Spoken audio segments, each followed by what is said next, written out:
Turn the full screen button on for you. There you go. All right. What we have in this design file is 7 different devices, 7 Blue 80s. The only ones that we're going to look at and really pay attention to are the 3 up here on top. Okay? The ones down below are just there to facilitate CobraNet transfer.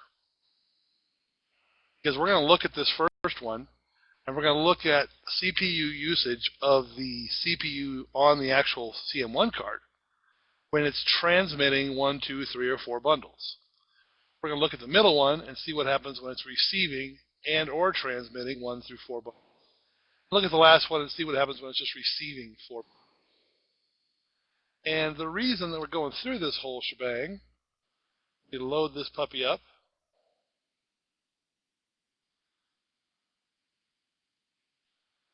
The reason we're going through this is to try and explain this little pop-up message right there.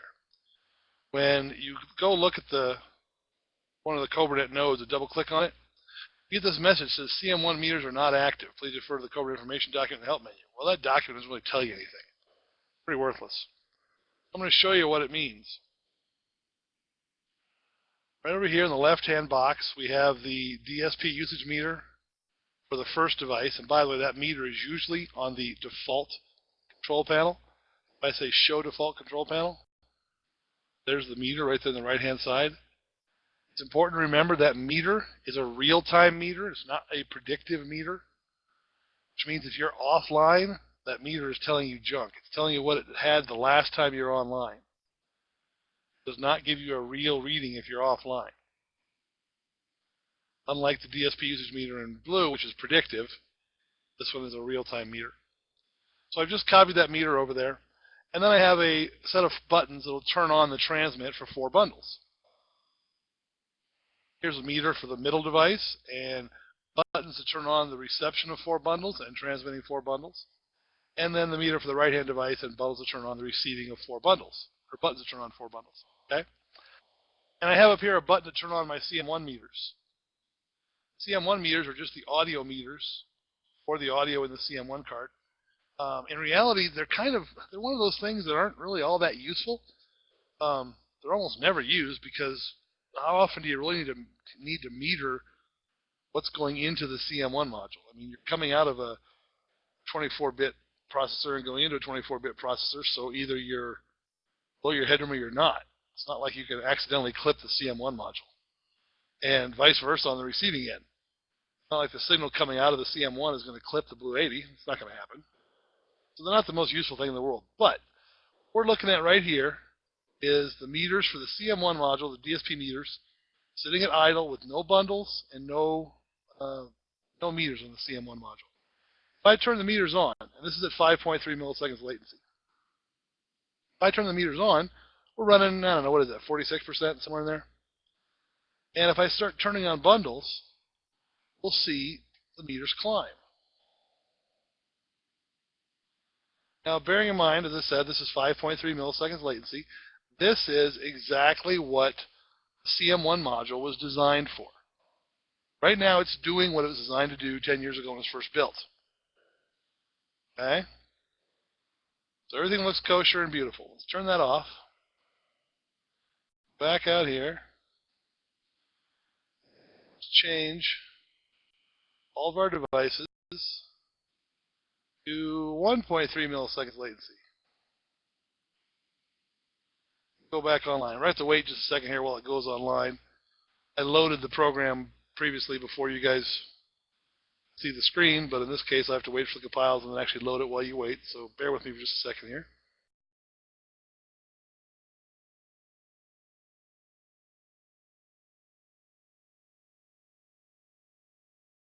Yeah, you're right, this would be a lot easier if I had seven more devices. But if I had to go to my boss and explain to him why having 10 devices in my rack is not enough. Yeah, right. That conversation will go over great. We need 8 more DSPs, dude. All right, so here we are at 1.3 milliseconds latency with the meters turned off, no bundles transmitting and receiving. Look at our DSP usage. We're at, what is that, 48, 50%? With nothing going on. That's a little bit extreme. If I turn on the CM1 meters at 1.3 milliseconds latency, holy cow, I'm at 76%. If I start transmitting bundles, grief, look at it go. I can transmit 2 bundles. I try and transmit a 3rd bundle, no joy. Over the limit. Now, the CM1 module, strangely enough, actually works fine at 101%, 102% maybe. It doesn't actually start to gack out until you hit like 103%. Not really sure why that is. Kind of weird, but the fact of the matter is, with the meters on, you can only transmit 2 bundles. If I am receiving one and transmitting one, try to receive another one, goes my dropout counter. See them counting up right there? I'm having audio dropouts. Just barely, but I am having them. Not as bad as if I tried to do 2 bundles and 2 bundles. It goes crazy. You see the same thing on the receiving side. I can go to 2 bundles. That's it. So that's why we default CM1 meters off. The meters off, if I try to receive or transmit 4 bundles at one time, I'm at, what's that, 89% and about 95%. I can transmit 2 and receive 2. If I go to transmit 3 and receive 2, I'm actually just a touch above 100%. But I'm sorry, this is receive 3 and transmit 2. If you look at the dropout counters, I'm not actually getting any dropouts yet. If I go receive 2 and transmit 3, even better. At a split-second dropout when I turn that one off. But if I try and do a 3 and 3 on this one, here goes my dropout counters. Now this particular device, see the transit and receive light fault lights coming on down there? This particular device is not the conductor. And oddly enough, if I make it the conductor, it becomes just a teeny bit more stable. Which you would think, being the conductor, is more work, but apparently not. Making the conductor becomes a little tiny bit more stable, but you're still seeing occasional dropouts. Still losing things once in a while. So in an effort to make the CM1 module at least moderately useful at 1.3 milliseconds latency, we've turned off the meters by default. You can turn them back on, and I'll show you how in just a second. I don't have to have a button for it. But if you do, cutting a lot of usefulness out of your product. Do you have any questions on that? What the heck we're looking at and why it matters and how come I'm showing it to you? A little DSP percentage. If we go back out here to design mode, if you ever want to turn on the meters, right over here under properties, under parameters, my bad. Under parameters, CobraNet, CM1 meters, off or on. Change it right there under parameters.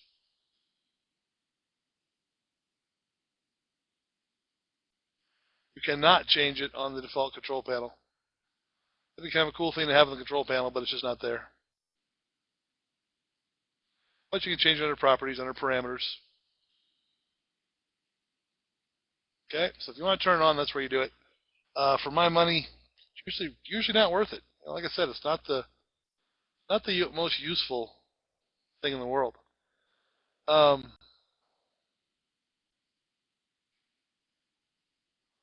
let's look at DSP usage on the devices themselves. Because the way the devices use DSP is, every device is different.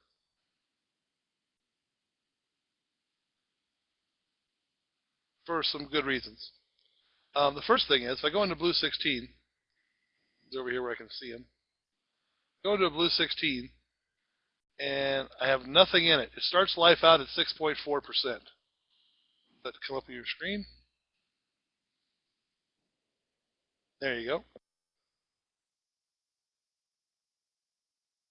And it's important to understand this worst case usage, and what shows up over here is the worst case out of any of these down here under stats. There's 10 different ways you could max out the CPU. We always think about clock cycles, but that's just one of the 10 ways. Some of these will almost never happen. These will happen more often than you think. You'll see, like for instance, if you put way too many delays into your device, I believe it's external port cycles, maxes out. Because the DSP chip has a limited number of connections it can make between itself and the DRAM. DRAM is what's used to create delays. I believe that number, I don't remember what Alex told me, I think that number is 50.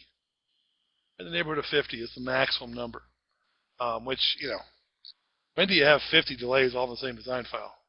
Same device, I should say. Not all that often. But let's take a look at what is using up that DSP in the Blue 16 to start with. First of all, dynamic meters. We talked about them yesterday. I set them to 0. I'm now down to 4.4%. So every device is losing 2% to dynamic meters by default, because they default to on. You can turn them off. They default to on. Obviously, it's a lesser percent in the 100 series, but the original 3 lose 2%. This other 4.4%, where's that coming from? Meters. Just like on the CM1 card, the input cards and output cards all have meters. Those meters have to be done by the DSP somehow. If I go back and look, to turn those off, that drops my usage down to 1.4%.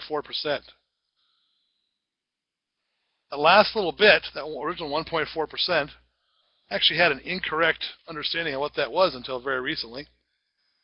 Turns out that last 1.4%, look right down here under cycles, 2.9% on DSP1, the second DSP. What's going on there is on an input card, London Architect can run the input card into the, Sound of London can run the input card into the chip, DSP chip, for free, DMA. It can run the output cards out of the chip for free through DMA. But, in addition, it has to have a link so you can tie things, these output cards. Those 8 nodes have to exist separately in the actual DSP core. So that, what was it, 2.9%? Yeah, that 2.9% is those nodes hanging out waiting for something to be connected to them, the output nodes. If I go back here, change my card setup, so those cards are either gone or they're all input cards, my usage drops to 0. And it's 0, 0, 0, 0, 0. So that last little tiny bit is actually the output card patching.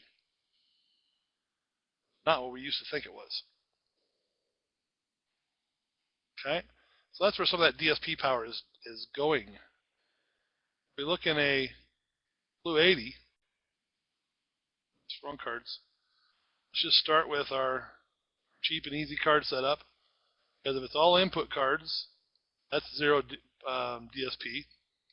If I turn off my dynamic meters, that's 0. If I go inside, turn off my card meters, that's getting us down to 0. What am I left with? 10.4, 10.6%. Did the math wrong in my head. 12 minus 1.4 is 10.4, right? Yeah, of course it is. This is a 10.6%. What in the heck is that 10.6%? Well, there's a processing object taking up 21% of DSP 0. What is that processing object? Visible processing object that does not exist in the Blue 16. What doesn't exist in the Blue 16? Wow. That's fun and new. I just got a really loud booming sound in my headset, too.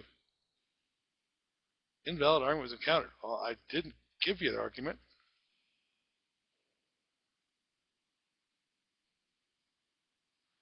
Interesting. Select, select, click. Select a third one, click.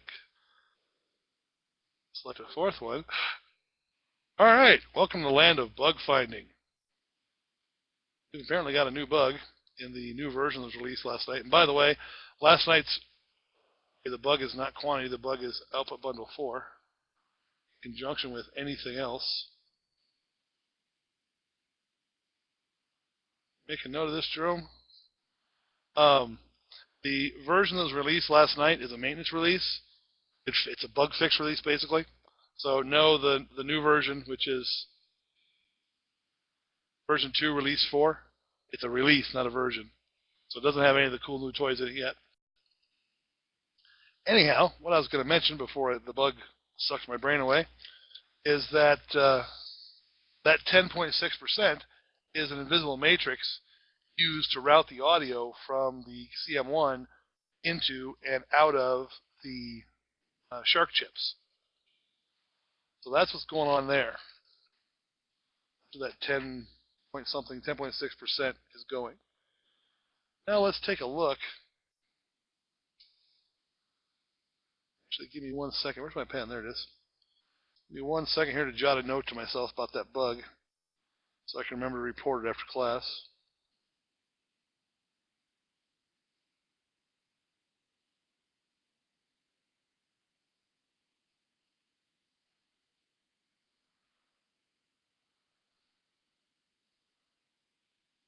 Okay. If we go over here and we look instead at a blue 160, and we'll do the same thing here. Set it for all input cards, so we know that's not taking any DSP power. And we'll turn off dynamic metering, so we know that's not taking any DSP power. And we'll turn off the cards, meters, so we know that's not taking any DSP power. What are we left with? 6.2%. Right here it says 12.5% on DSP 0. That's what happens if we go in here, change this bus link node to 32 channels. Now just jump to 37% on that. Let's take this bus link, change it back to 0 channels. Back down to 6%.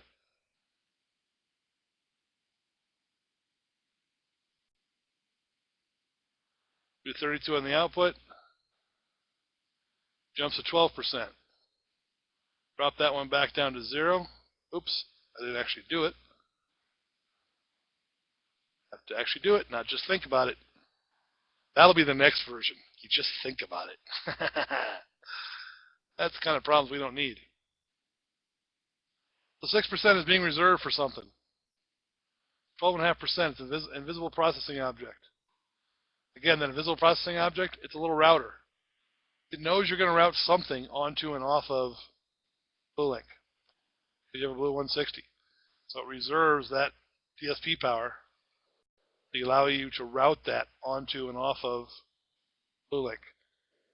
It's kind of like a BlueLink minimum. Not quite as much fun as the 2-drink minimum, but same concept. I go to the 800. Come here. Do the exact same thing. All input cards, no dynamic metering. Inside. These turkeys off. What do I end up with? 18%. What is that? Now we have a couple things going on. Our reserve cycles and our bus transmit and receive ports. If we look back over here, these are our bus ports. I should have explained that better when I first brought it up. The bus ports, there are 128 ports, audio ports, going into and out of each chip. Okay?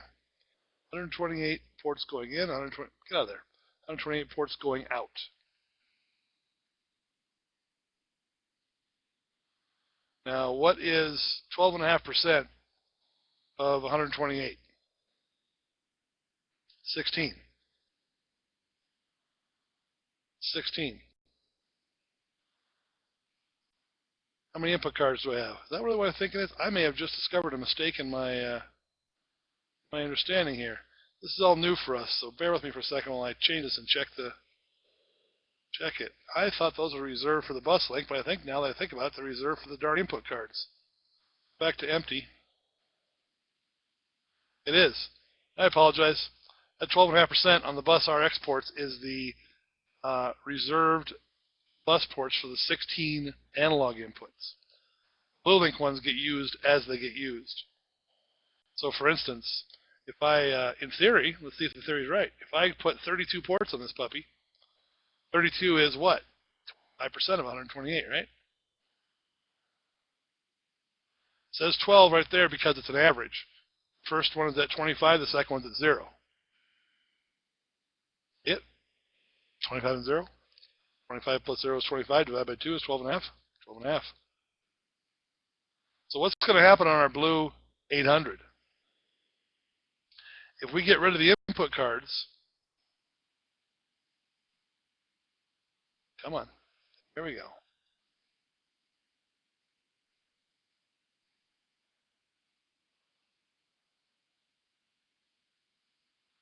What are we left with? 12%. It's a little different than the way the 16 and the 80 deal with it.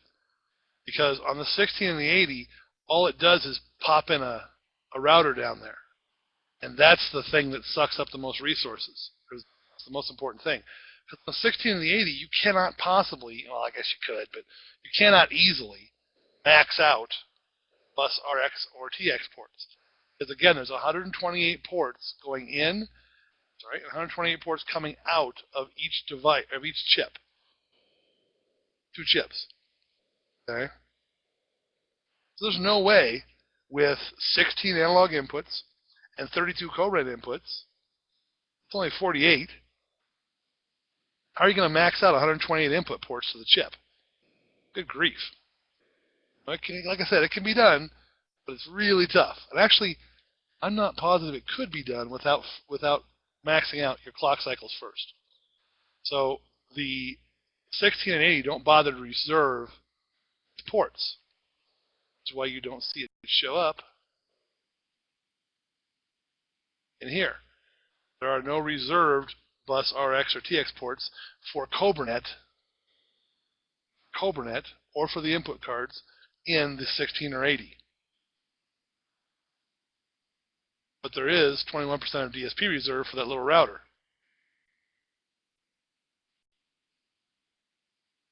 In the 800,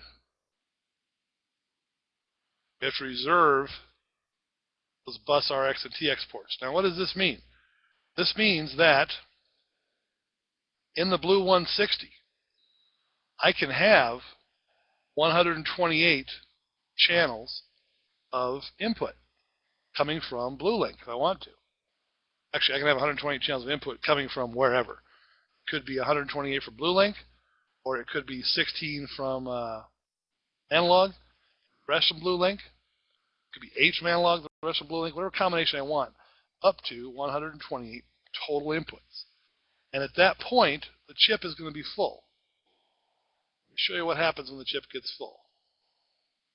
Let's just throw in another one here.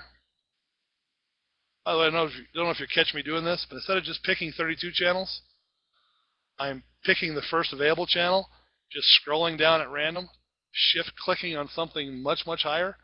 So I've picked, what have I picked here? 80-some channels. When I hit add, software knows I can only have 32 channels, so it just adds the first 32. A real quick way to just throw 32 channels onto a link. A new BlueLink input. Select the first unused input, spin the scroll wheel and pick something and hit add. And I'll get the first 32 unused channels. It's compiling here. It's thinking about it.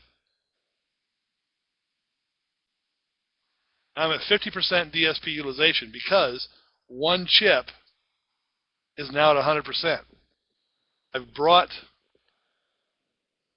128 channels of audio into one chip.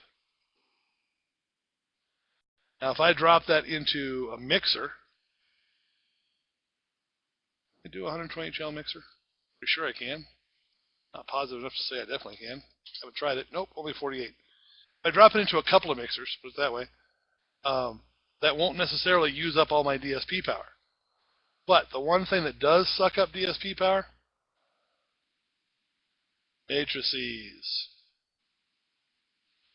128 by 128 matrix. The big mother. Biggest matrix you can make. Because you only have 256 blue link channels, for Pete's sake. In theory, I guess we could have gone 136 by 136, assuming you have 8 analog in and 8 analog out. But then the DSP chip couldn't handle it. What's the point? So 128 by 128 is the biggest matrix you can make. Fire this puppy up real quick.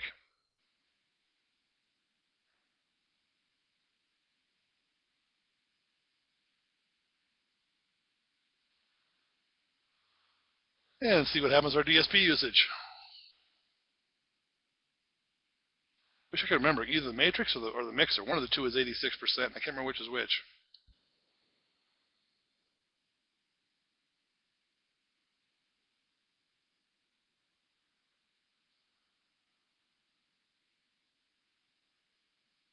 This is one of those times the row goes a little bit slower.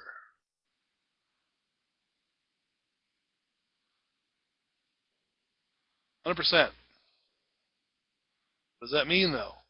What that means is the bus RX, the receive ports on both chips, are maxed out. Look at the cycles. There's still clock cycles left on both chips. If I come in here and do the same thing with blue link outputs, where is it? There it is. Just set up 4 32-channel blue link outputs real fast. Yes, it can be done fast. See? That's half the key to becoming a fast programmer, by the way. Just getting used to exactly where everything is, so you know exactly which clicks you have to make. So in that quarter-second pause, while you're waiting for software to do something, you can be thinking ahead to what you're doing next, getting ready for it. It's all the difference in the world. Scroll that down, hit Shift-click, hit Add, hit OK. And one more. We're almost there.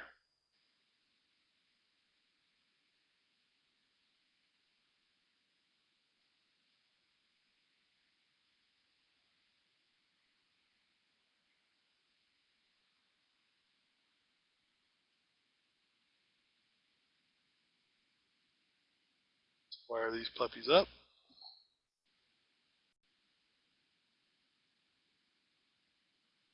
And let the compiler run for a minute. Shouldn't take a full minute. Might seem like it. You want to guess what the percentage will be?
Hey, that'd work better if I pushed the button before I talked, wouldn't I? Wouldn't it? Good grief. Anyhow, as I was saying, while you guys were watching my mouse twitch, we're now at 100% on the bus RX and TX, and that's why the meter says 100%. We have 128 channels coming in, 128 channels going out. However, down here, what I was pointing at, is we've actually only used 86% of the CPU, or the DSP I should say. We've got room for more processing objects. And the key to that, some processing objects will work, some won't. And the key is you have to use small objects. You can't stick in a gigantic crossover. You can't put in some of the real hogs, but you can put in things like EQ and compressors, things of that nature, as long as they come after matrix. You can't put them before the matrix. It just won't work. Don't know why. I shouldn't say it won't work. It almost never works. Sometimes it does. And that could be something that becomes optimized in a future version of the Roku, but for now, I'm going to put 128 by 128 matrix in there. You have to put the processing after the what do you call it, matrix. Okay. Now in reality, you would never actually do this 128 by 128 all blue link. Okay, that's a total waste of resources, because by doing that, you're going to require 8 devices feed audio into this processor, and 8 more devices to take audio out of this processor. Unless you need lots and lots of processing, that's kind of a waste of time and money. In reality, what you'd probably do is come in here and do 16 by 16 maybe. I'm sorry. There. No. I need to go here. Man, I'm having a tough time today. Take off those 8 channels. And we'll take 8 channels off of this one.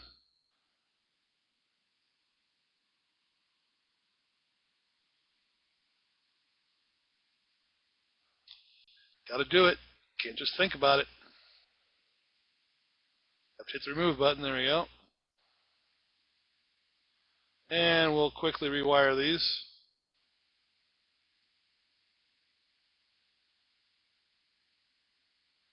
Because in reality, your better use of resources here, it's probably going to be to have some analog input cards on this device. If you have some analog input cards on this device, you can actually do a 128 by 128 matrix with only 16 devices. If you don't have any analog input cards, then you have to have 17 devices.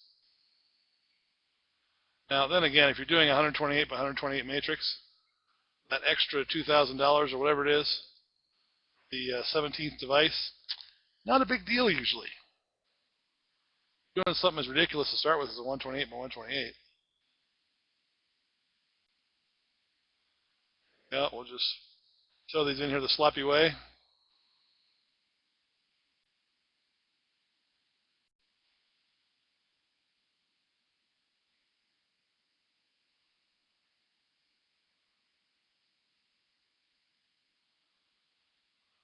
And let us do its thing for 60 seconds. I take a drink of my tasty beverage.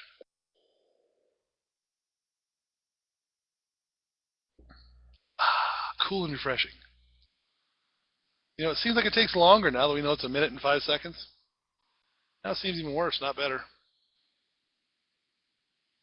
1 minute and 5 seconds. Can you believe I'm whining about 1 minute and 5 seconds, for Pete's sakes? Oh my gosh. You know how long this would take to compile on the competitor's box? Go get a sandwich. Gonna be here a while. Good Lord.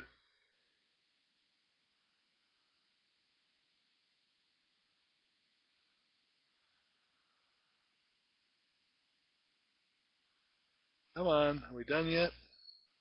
Is it soup yet?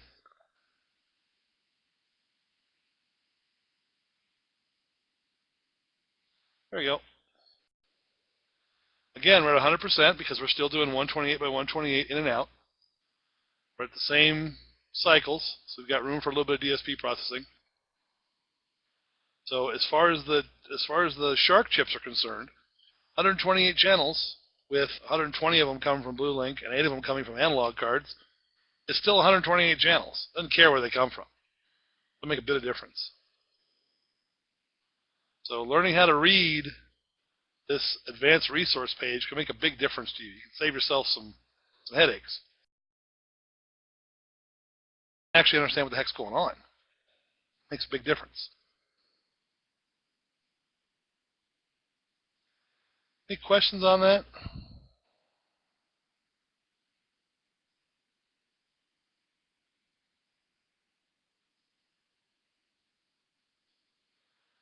Nothing, huh? Is that because you're all just brain damaged by too much information?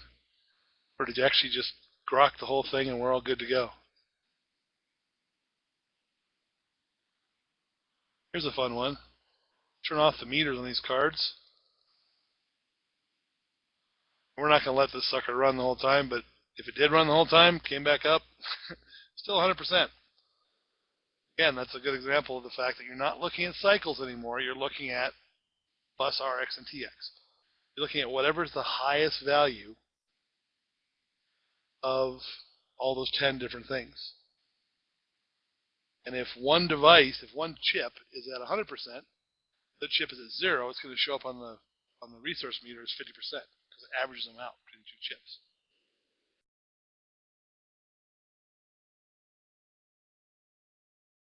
Thank God for mute buttons, right? Just pulling your brains out with that squeeze. Okay. No questions on that then, all right? Let's go over here. Back to our Happy Blue 16, which needs some output cards. Actually need output cards, I guess. Put them in now.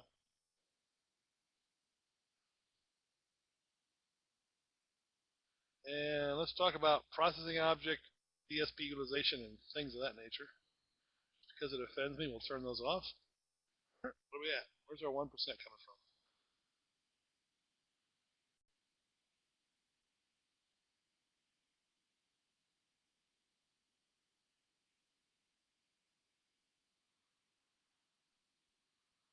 What the heck? Oh yeah, right. 2.9% for output cards. Sorry, brain glitch there momentarily.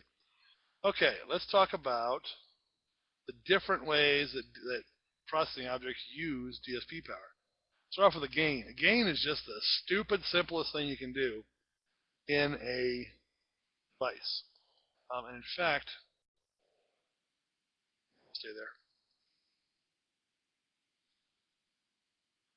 We're at 2.6% with the gain in. Take it out. We're at 1.4%. But look down here at our cycles. We're at 0 and 2.9. Put the gain back in. We're at 0 and 5.3. So it's costing us processing object cycles to do that gain. However, a gain is a really easy thing to do. So the other thing we look at here is output latency. Remember we talked yesterday about the fact that processing objects cause some latency?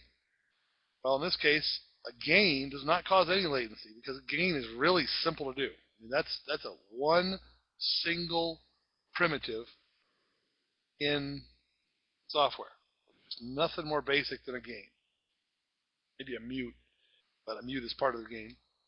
And so the output latency is 0 microseconds. Doesn't have any output latency at all. If I replace that gain with a compressor,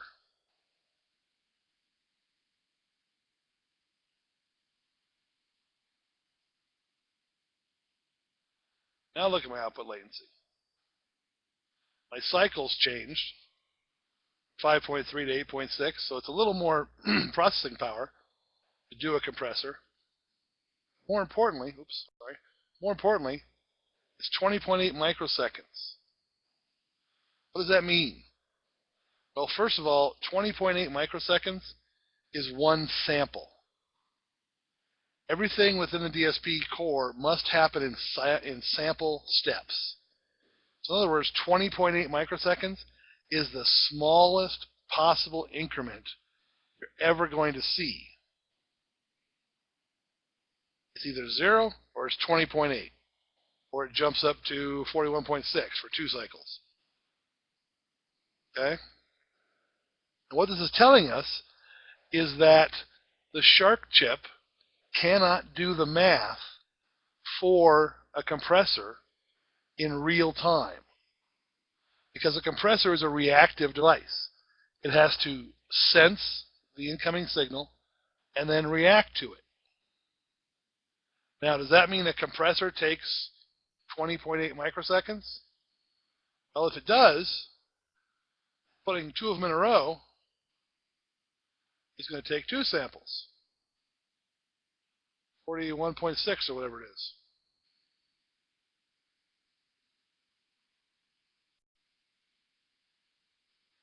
I don't want to just give you guys these answers. I want to show you how to get the answers yourself. So you can go look it up yourself later if you want.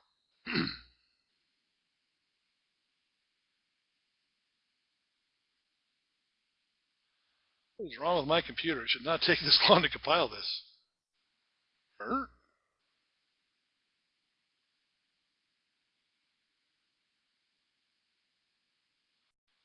do this and see if it helps. Bye-bye.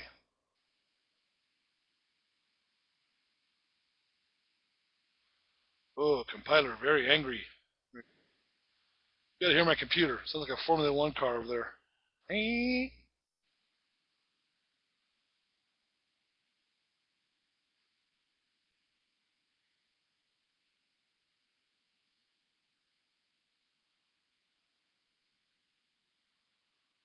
How can it still be compiling? There's something. There we go. Wow, there's something seriously glitched there. So there we go. 2 compressors in a row, 41.7%, 41.7 microseconds. So it takes twice as much time to do 2 of them. But that doesn't mean that each one actually took 20.8 microseconds to do. But if you think about it, audio goes into this compressor. It has to come out of this compressor exactly 1 sample later, or it has to happen instantly, one of the 2. Or it could come out, 3 samples, 4 samples, 5 samples. But it has to fall on the sample. So if this wire is audio at 0 samples, this wire is audio at 1 sample, this wire has to be audio at 2 samples.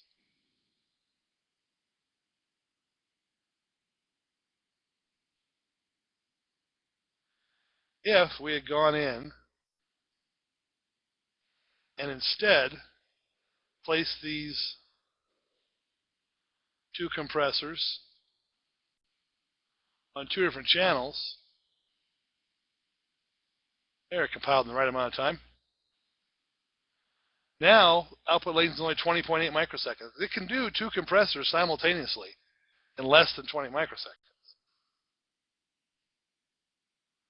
It can do 4 compressors simultaneously in less than 20 microseconds. I've never actually gone through and figured out how many you have to have in parallel before it finally jacks on itself. I'm not entirely sure what the answer is to that question. I'm sure it's not. I don't think it's going to be 8. That seems like too few, but let me just verify that. Slide this puppy. Oh, no, let's just slide these 2 into the slot first of all. Grab all 4 of those and bring them down here.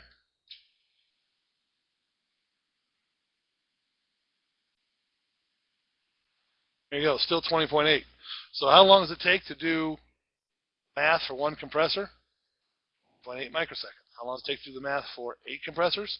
Still less than 20.8 microseconds. Okay? So while it takes 20 microseconds to do the math for 1, can't say it takes 4 times as long to do 4, as long as they're not consecutive.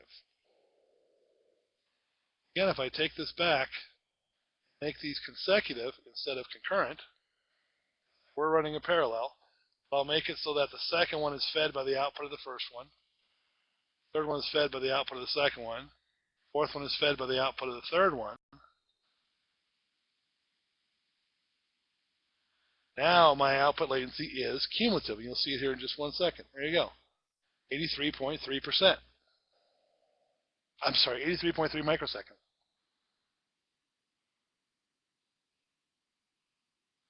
Now, what does that mean for our outputs? If I have a signal coming in right here, which is the 0 sample base, that's at 1 sample delay gone through a compressor. One sample delay right there on that wire. This wire is at 2 samples delay. This wire is at 3 samples delay. This wire is at 4 samples delay. What does that mean as far as our output? Does that mean that those 4 outputs are now shifted 1 sample relative to each other? Well, that depends. You have delay compensation turned on. If you have delay compensation turned off, oops, button, there we go, turned off, what's going to happen? Those 4 outputs are going to be each off by 1 sample. If you have delay compensation turned on, those outputs are all compensated, so they're all off by 4 samples. They're all pushed back to match the worst case delay, so that all of your audio outputs remain time aligned. Now with delay compensation turned on, our cycles 11.2 on 1 DSP. Turn off delay compensation. I have to hope that there's enough objects to make it show up. Nope, it's not enough objects. Still only 11.2%. If I had more objects, you would have seen the DSP utilization drop just slightly. Turn off delay compensation. 4 is not enough to make enough of a difference for you to see it. It dropped. It did drop just now, but it dropped from like 11.23 to 11.21. We don't actually see it at this granularity. But that's a place where you can recover some excess DSP if you ever find yourself in a pinch. If your outputs are all feeding different drivers in a single cabinet and you have to time align them, you probably want to keep your delay compensation turned on. It's not even required in that situation. I'll explain why in just a minute. But if your outputs are all driving like ceiling speakers in a rec center, who cares? You want to get that 1 or 2% back? Turn off delay compensation. No problem. Now, what I was saying as far as turning off delay compensation for individual drivers in a single speaker, if you're not going to change the design file, then your time alignment won't change. In other words, the offset between the outputs will never vary as long as you don't change the design file, as long as you don't change that signal path. So you can actually turn off delay compensation as long as you turn it off before you run your smart rig to time align the speakers. Because you can time align them with those offsets in there, you're good to go. No problem. Let's delay compensation. And just like the gain object is the nice little behave yourself processing object, can we go more than 6 bands now? I can't remember. Nope, still only 6. The crossover is the obnoxious suck it all up processing object. Try and max this puppy out here. Let's see. If I go to 48 on that, go delays on, meters on, phase filters on, inserts makes no difference. Everything, I think.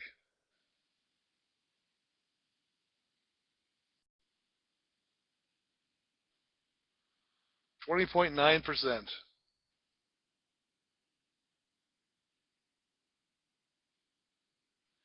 Now you notice we only have 1 processing object. Why in the heck is it spread across 2 different DSPs? Well, it's because this 1 processing object is really not 1 processing object. If you think about it, a crossover is a 6-band crossover, no less. is 6 high-pass filters, 6 low-pass filters, 6 gain objects, 6 polarity objects, 5 phase objects, 6 meters, 6 limiters. It's a whole bunch of stuff wrapped up into one little package. And what's happened here is some of that processing is being done by each chip in order to keep that output latency as low as possible. Even so, the output latency is 291 microseconds, which is 0.29 milliseconds. Still pretty darn low, but fairly high for processing object latency.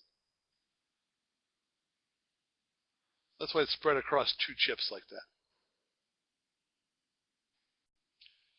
But I torched your brains? I hope not. Any questions on latency and processing object utilization and how things are utilized in the resource meter there?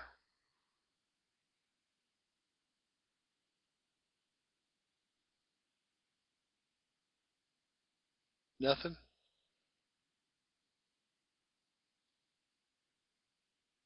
All right. Let's turn that off. It's close enough for the top of the hour. We'll just go ahead and break until 10 after. And I will get the happy little clock up on your screen in just a minute.